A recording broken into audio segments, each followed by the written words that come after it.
Good cold evening, gentlemen. Amongst your inventory, I've been led to believe is a specimen I'm keen to acquire. When I hear the trumpet sound, What's your name? I'm gonna rise right out of the ground. Django. Then you're exactly the one I'm looking for. Hey, stop talking to him. Calm down. I'm simply a customer trying to conduct a transaction. Last chance, fancy pants. Oh, very well. Nigga Unchained. And y'all think I'm being... Okay, I got to stop you. Yes. Because I've reached my quota of hearing the word nigger. So if you can find a way to not say that anymore tonight, I'd be grateful. I've heard it so much, I can't help but say I know. Can I substitute it for ninja? Can we say ninja instead? No, but if anybody We thinks need I'm to say being... something, though, because, I mean, I almost had to ask you beforehand, look, guys, I know it's never okay for me to use the N-word, but I don't even know how to talk about this movie without using it, because it's every third word of dialogue. Especially don't use it tonight. If anybody thinks I'm being insensitive, or some people even say racist, I'm just trying to prove a point here that movie used that word more than any black film I've ever heard, more than any black exploitation movie I've ever heard. It's gonna go in the Guinness Book of World Records, and I guarantee you're gonna see this news story the day this movie comes out. It's gonna go in the Guinness Book of World Records for having the most niggers said in a movie. Well, wait, hold on. No, the most. He can say it. Nigger wasn't said this much in the 1800s. No, not at all. And There's Tarantino's plantation owners who never said it like this. Tarantino's excuse is always like, for any given movie where he overuses it, is like, well, that's how they talked.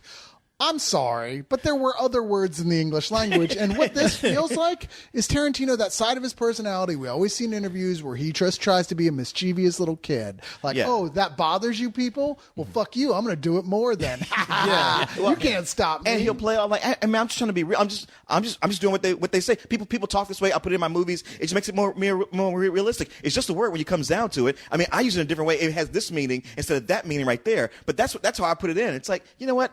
Go do a line of coke and shut the fuck up. because the fact is, okay, people said it then, but you have control over this script. And you know that to the human ear, especially today, this is not necessary. Like, you made your point. 20 minutes into the film, we get it. Yeah, when Django says, "Hey, can I get a drink of nigger?" I don't. Pardon me, my dear nigga. Would you mind passing the nigger? No, not the low fat nigger. I meant the low cal nigga over there. Hold on a second. I got to go take a nigger. It's nigger o'clock. God damn, and I'm not even trying to jump on his ass for saying it. You say it a few times, get your point across. If it's necessary for the movie, then do it. But God damn it ain't that necessary this much. And for anybody who's going to think, well, y'all say it and you let other people say it and you give other shows an excuse, I have the same problem with the Boondocks. Because that's almost every other word in the Boondocks. And I don't think it's necessary to use that much there. And that's a black show. It's so bad here that by the time Samuel L. Jackson shows up in the third act and says it, it's offensive. It's weird, but you're absolutely right about that. The time Samuel L. Jackson shows up, it's fucking offensive. I mean, that's how I felt. Was that Samuel Jackson? Because I thought that was just some dude wearing blackface. just like Uncle Ben. I would never be able to eat an Uncle Ben's meal again when I get mad at it. Did this rice just call me a nigga? What you say? And it's white rice, too. But you can't use it. I have to admit, though, this movie, I've never been so uncomfortable and almost upset watching a movie in a long time until I saw this tonight, where I was like, man, you know what? There's a part of me that, okay, I understand what he's doing, but there's another part of me that's going, wow, this is like crazy offensive. And I feel strange being in this movie theater where people are laughing at the context of how, you know, the word is being used at times. Look at it from my perspective, where I know I'm one of only 2 black people in this theater, and I'm looking around and everybody's cracking up as it's being said over and over. And there was a point when I thought, you know what? I'm just going to leave. Yeah. Look, as somebody who was there, and I did think that this was, if you could take out all the N-words, there'd be no movie. Well, maybe not all. It's still a Tarantino film, but like 90% of them, I think you would actually have a pretty solid and funny movie without it. It's just not necessary. I mean, I hate to sound like an old guy, but really when they're saying it, it's like kind of embarrassing. It's watching a kid try to be bad, and it takes away from the parts that I thought were actually funny, cool, buddy Western stuff. And I'm with you. I'm thinking, again, I don't think this movie needs to be completely devoid of that. I even say that word is necessary for this movie because you have the title character. slavery. Well, yeah, you have the title character Django, who is a slave who's freed by a bounty hunter named Dr. King. What's his name? Dr. King, Martin Luther King. Martin Luther King, sure, why Dr. not? King Dr. Schultz. King Schultz, Yeah, played by the great Christoph Waltz. Yeah, played by Christoph Waltz, and he's great. He comes in and he says, "Hey, I'm freeing you because you know how to find my next bounty. You can recognize the face of these guys called the Brittle Brothers." Now they make an arrangement to where he says, "Hey, look, you help me out, and after I've learned a little bit about you, you got a wife? Well, I'll tell you what, I'll train you to be a bounty hunter because you got a knack for it, and I'll get these Brittle Brothers. You get your wife, and we'll ride off into the sunset like the Black Butch Cassidy Sundance Kid or something." And I like what because this is an old west where the Germans are the most racially tolerant people. Yeah, he was one of the cool ones. yeah. The only cool one. Yeah. Yeah, I know what Quentin Tarantino is trying to do here.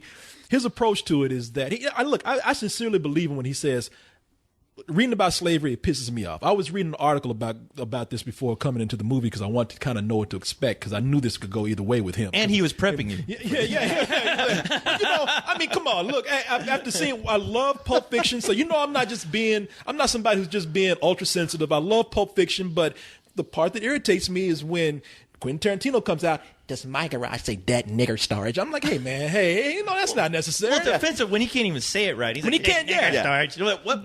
But He's talking to his friend, the killer. Yeah, saying these things. and who happens to be black, who would Yeah. never tolerate. He's like, fuck this, I don't care what you say, man. Yeah. But yet, he said that he wants to. He hates slavery. He thinks it's despicable, and he says, "Hey, look, no matter Wow, what." he's really going out on a limb there. Yeah. Hating slavery, man. That's not a popular opinion. Brave words. What he's saying here is that, listen, I want to approach this because I'm angry about it. I want to have a character that comes in sort of as an Avenger, but I want to do it as a genre movie. And no matter what I do, it's not going to be as horrible as the slavery that you really see, but it'll give people, hey, nobody wants to touch this. Nobody wants to talk about it in this country because we feel guilty about it. And everybody else around the world just says, well, that's y'all's business. I ain't going to say nothing about it. He's just still trying to get away with using nigger. That's all that I hear Yeah, there. that's what it sounds like. This ain't the color purple. This is a fucking exploitation Thank West you. spaghetti Western, okay? I don't have a problem with what it is, but you got to call well, no, maybe not that. You got to just call it for what it is. You see what upsets me about because I get the same feeling too. I just like, hey, this is he thinks he got his nigga pass with this, now listen, my problems extend way beyond the use of this word. I think mainly because just beyond just saying it too much, I don't think it's well written when he has to put that word in there as much as that. But there's things that bother me about Quentin Tarantino lately that I see coming into this film too. So, and none of that has really to do with race, but more with his approach to how he makes movies. And I think he's a great filmmaker. I just think I think that he overdoes it in some areas. I'm right there with you. It's like the over excessive use of nigger. One of the reasons it bothered me so much is because it's being done in a movie that I think is kind of all over the place. I think this review is actually catching up with the movie as far as saying the word nigger.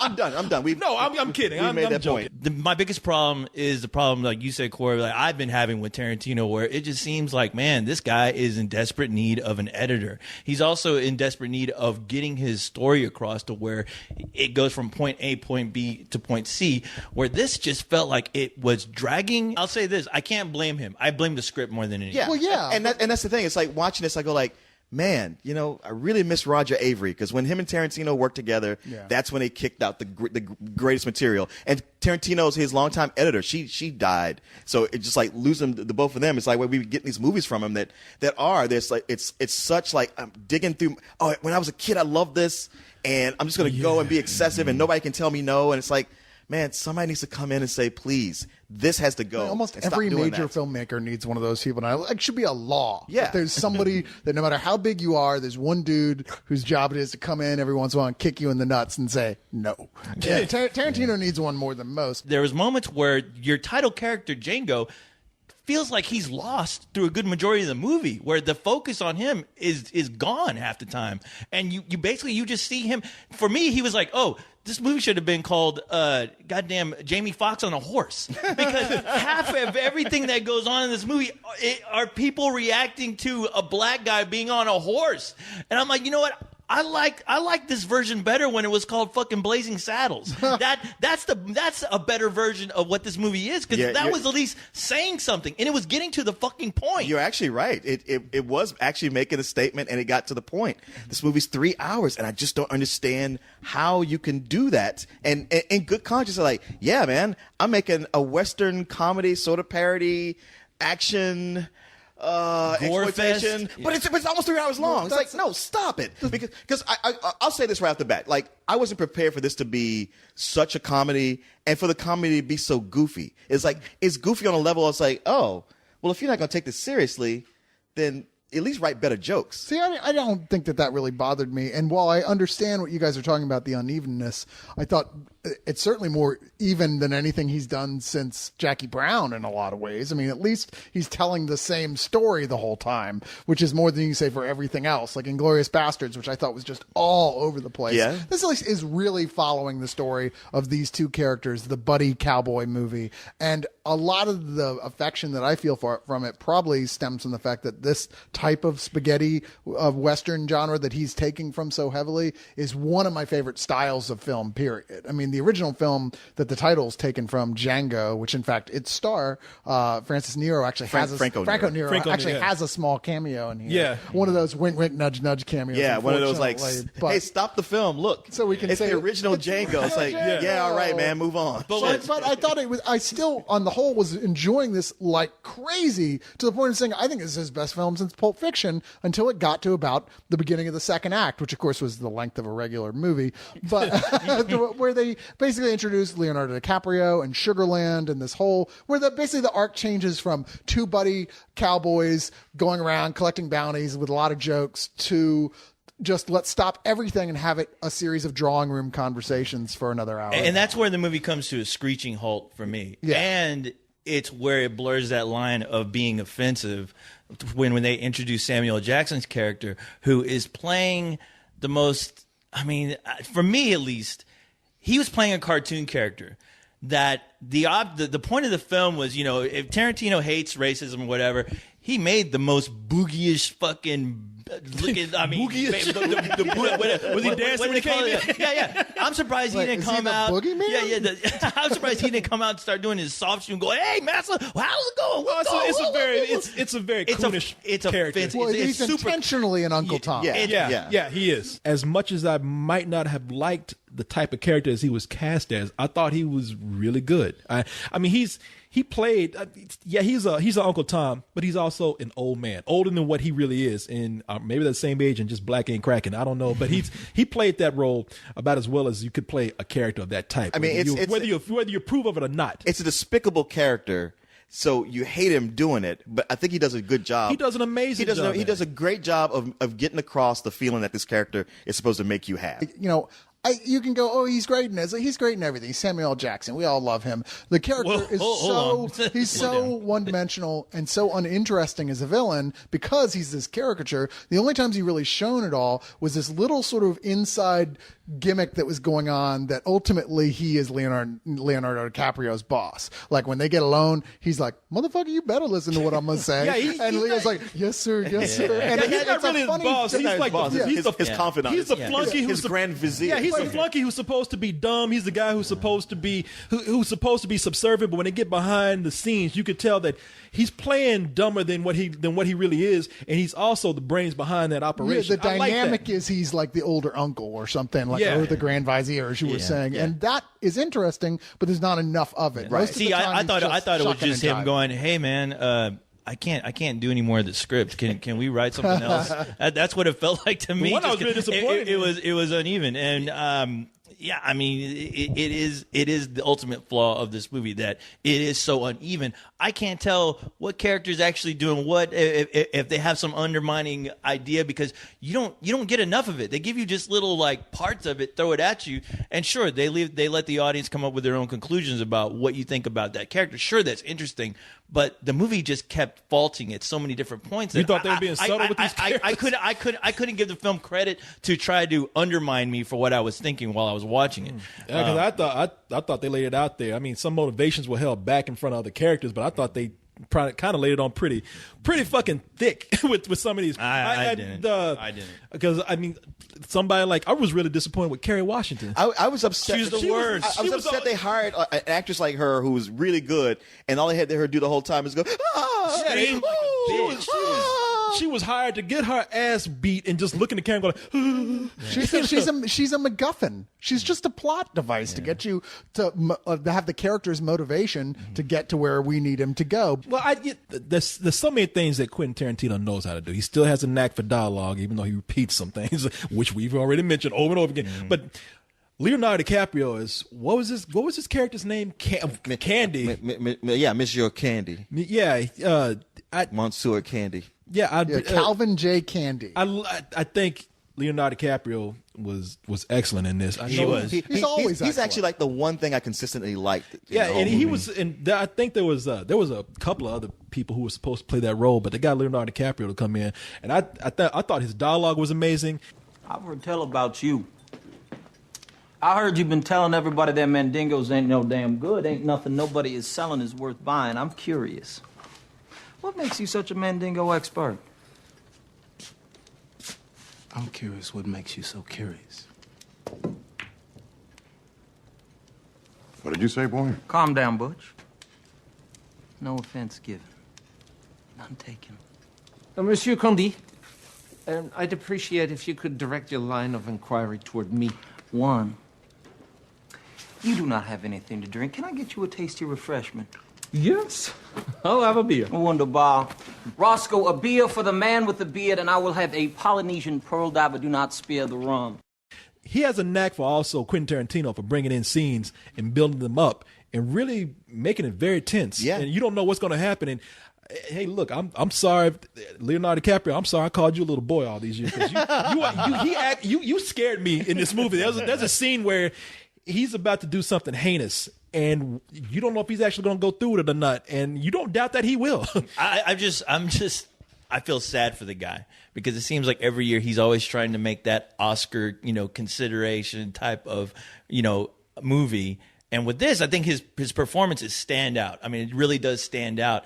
It's just too bad nobody's going to fucking nominate it. And it's unbalanced with what we've seen so far. Like I said, we're watching a buddy comedy, It's lost. and then all of a sudden and now, ladies and gentlemen, Leonardo DiCaprio. And it's really entirely just him speechifying for the next hour or so. I liked it. I was really drawn in by his performance. I could have watched him for a long time. I thought he was amazing. But don't call the movie Django. Call Leonardo DiCaprio. I don't know, because I think and I don't understand why when you have a movie that I agree with all of you is uneven. One of the things, man, Quentin Tarantino, look, man, you got money. Get somebody to make a score. Okay, you don't have to keep putting existing music in these movies. Now he has said that he doesn't like to use composers because he's afraid he won't like the music and he's going to turn it down. But it's about time you just let them do what they do. I don't have that problem. I thought the score was great. There's no score here. Well, really, not score, but his choice of songs. Because like they get on. There's one scene where they get on a horse and they ride away and they're playing Jim Croce, the Rick Ross hip hop in here. Yeah, that stuff doesn't fit at all. That took me out of the movie. Yeah, I did. I mean, it's like me. there's so many things in the movie that take me out, but that was like one of the big ones where I was like, okay, so you're not taking this seriously. I don't know where to come in on But this. see, the thing is, when you say you're not taking this seriously, the movie does go through different tones that make the movie more disturbing to me, on screen and off screen too, because the movie goes from being somewhat of a Quentin Tarantino dark comedy like he usually does, but then it goes from that to being just ugly, man. By the time they get to Calvin Candle's scenes, Calvin Candy. What I say, Candy, whatever the fuck he is. Cockroach. Your favorite actor in the movie. Yeah. He's man. I love him so much I can't remember his name. But by the time they get there, the movie they turn to scenes of torture and violence that just do not, but for me personally, just do not mesh well with the humor that they're trying to do. I mean, it's hard for me to go from laughing in one scene to something that just really horrified me. That was the uncomfortable part of it because it's so ugly and so vicious. I mean, of course, I can stand back and go, okay, I see what he's trying to get across, but the way they're filmed, the way the characters react to it, it just didn't leave me in a place where I felt like, man, this feels like it's just being gratuitous. Well, it does for the sake of gratuitous. Yeah, I mean, because already we're kind of in a mindset where, like, all right, I am doing my best to tolerate the excessive use of the N word here. I mean, where it's so I can't. You have no idea. Till you see You it. really don't. How Like, you guys is. are being babies. Like, okay, go see it. Go and then see it and know. you'll see what we're talking about. But you're already like, this is ugly. I hate that they feel like they have to do this. It's already, there's this sort of like, even though I'm laughing at stuff, there's this undertone of ugliness. And then it starts turning to the really graphic torture and brutality from human to human scenes that I'm going, and this is supposed to be, there's supposed to be laughter around this. I'm going, you are turning me off that edge where I'm with you anymore. I was giving you the benefit of the doubt, but now you're just trying to piss me off. Look, I don't want to make it seem like it's all bad because there's stuff in the beginning that's great. There's places where Tarantino nails it as a Western.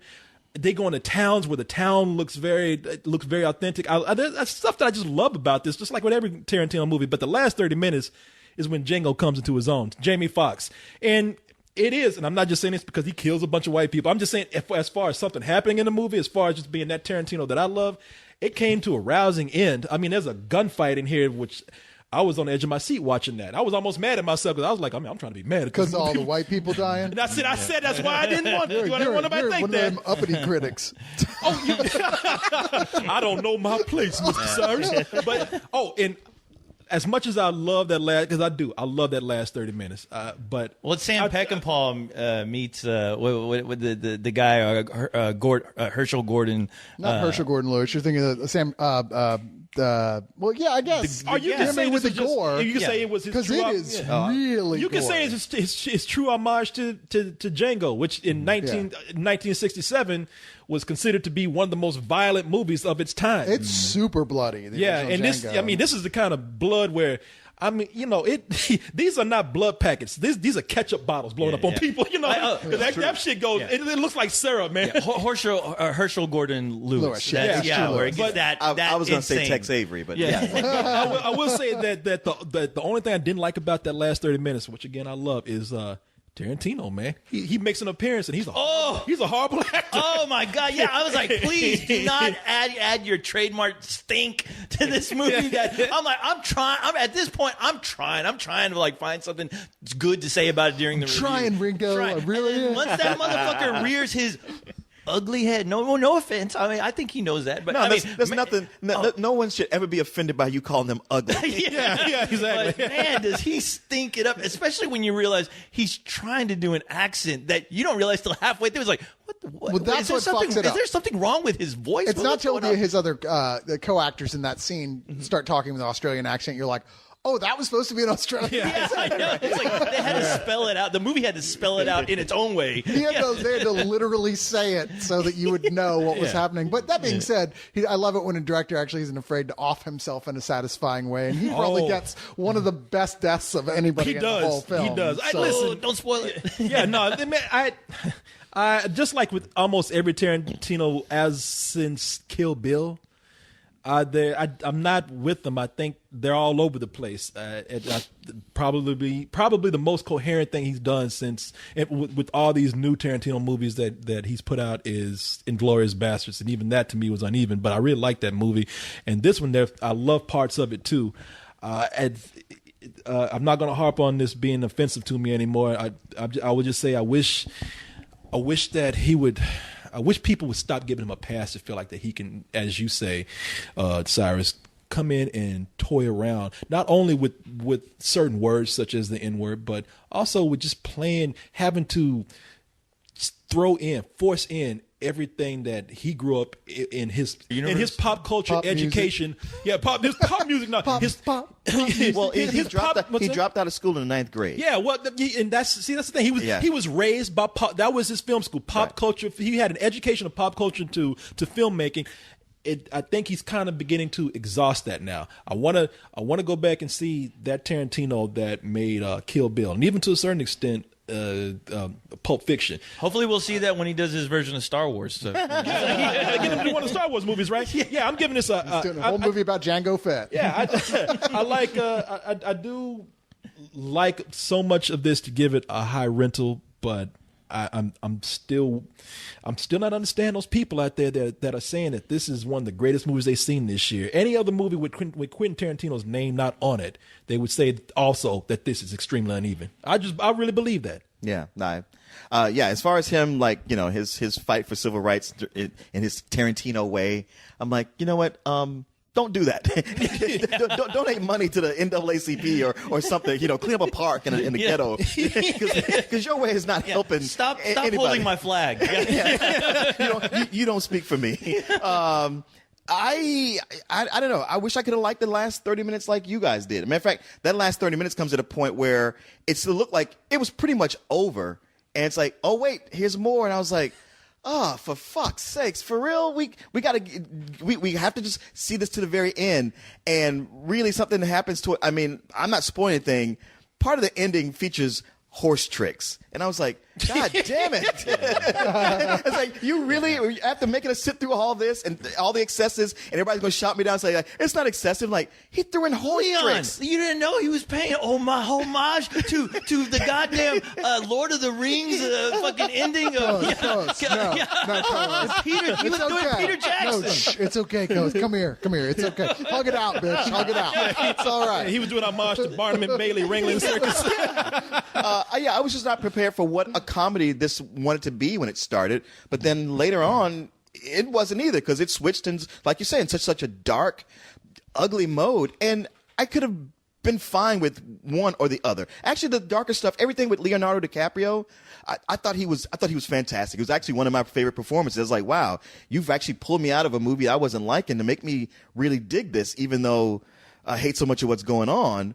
But then it doesn't finish that way. It goes back to where it was. I'm like, if it was making these transitions smoothly, I could get with it. All the saying, you know, the excessive use of the N-word, all the excesses. If I had liked the script better, like what was being said, really got into the characters, I could have dealt with it. But none of that was happening. So, you know, outside of DiCaprio and Christoph Waltz, and credit to Sam Jackson for playing such a despicable character. I don't even know how. So much of this movie, I came out of it, and you have to write off, you know, what we thought, and I was kind of like, I really don't know how I feel about this movie. There's parts of it that make me furious, and other parts I'm kind of like, okay, that was good. It's going to come down to a rental for me. It evens out right about there. All right. See, I could tell even just sitting in the theater and being able to see you guys that I was still going to like this more than you, because I'm white, and let's face it, this was an awesome time for my people. This movie was written for you. I'm surprised you could even see us in a dark theater. Hey, Leon, he understands us now. All my I finally shit understand black people and all their my struggle. shit was taken care of. I didn't have to pay anything. It was kind of cool for my people. I'm sorry. You know, I am genuinely sorry. But, you know, I mean, come on. What are you going to do? I'm kidding. I want my reparations. Yeah, you can get your fucking reparations.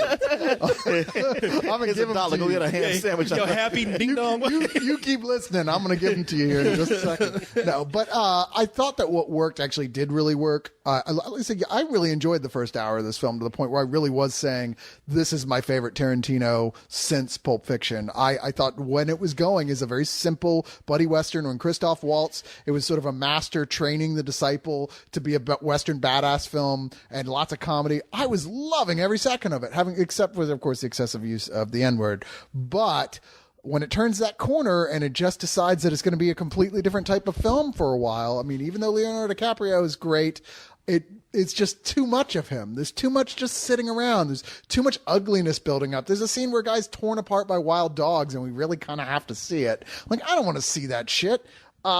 It pulled me back from like a spectacularly high full price where I was at that point to like a low matinee where I'm like going, fuck, when is this gonna that's a big drop in the space of an hour for a film. So I'm like, okay, if this doesn't pull out of the spiral soon, it's going down to a rental. And thankfully I thought on the whole, the last 30 minutes when it finally just starts pumping adrenaline back into itself, when you get to see the full on Django totally unchained, as it were, I did Django off the chain. I did enjoy that more than I did. I mean, I thought that, like, even though he was going with that H.G. Lewis thing and mixed in with the spaghetti western, it was poorly chosen gore. It was like usually you expect to see like action, like pow, shooting a guy, oh, giant blood spurt as he flies back. And here it was like a bunch of people who were already dead having lots of blood flying out of them. I was like, okay, well, that's just not as exciting. It's used for comic It's a effect. floor filled with blood geysers, and that's about all that was. Yeah. But I still had fun with it. You're right. I didn't even think about how bad that horse thing was. I don't even know what to say about that. I apologize to everyone involved. That's up to par with that dance number at the end of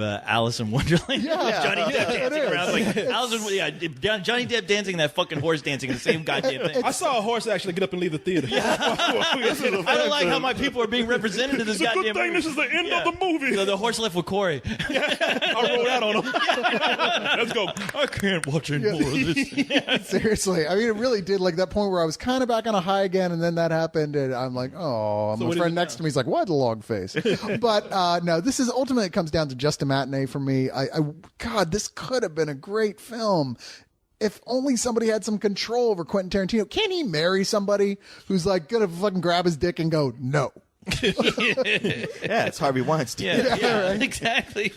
Well, it at least gives me comfort now that, you know, when somebody uses the word nigger, black people and Tarantino can now say, no, that's our word. That's our word. All right? That's our word. You can't say that. That's our word. Hey, that's that way, man. Yeah, you can't do that. But I mean, man, you know what, Cyrus? I will give you. You know, you did make a good point at the beginning of the movie. It did seem like it could be somewhat promising. It did seem like it was going to go somewhere, but.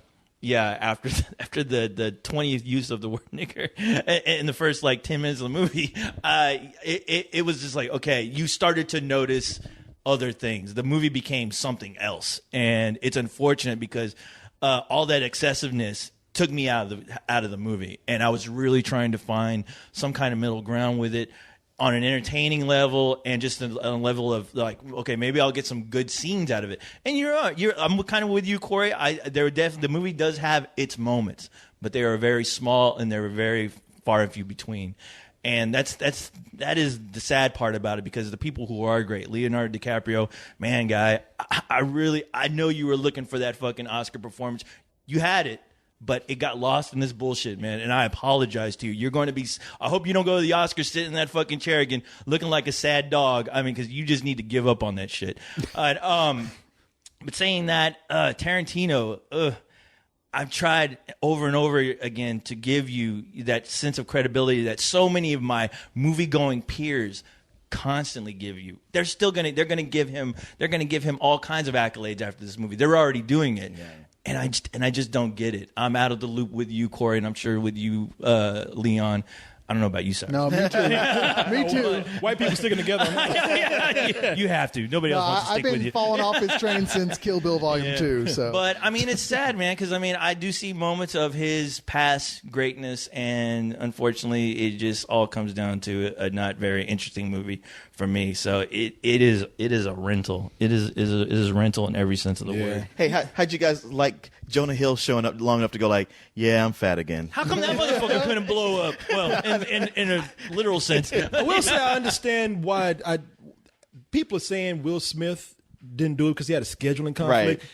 And if you remember reading early on, he said that I just don't like the script. Not that he thought it was a bad script. He just says there's a lot of stuff in it. Well, Sacha Baron Cohen. Yeah. Sacha Baron Cohen was apparently on board too, and he dropped out, and it made me wonder that maybe he didn't feel, out of all the people involved in this movie, like maybe he felt a little bit like, I don't know if I can do that. He's like, People don't like me. People don't like me already. Sacha Baron Cohen would have come to the set dressed like the word nigga. He come in blackface. Yeah, he would have came in. They would have said, yeah, he would play Samuel Jackson.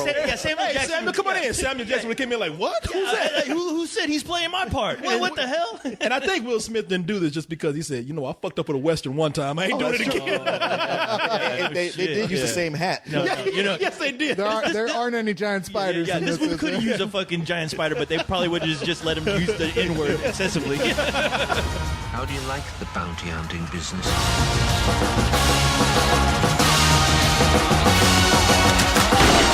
Kill white folks and they pay you for it? What's not to like? I like the way you die, boy. He is a rambunctious sword, ain't he? What's your name? Django. The D is silent.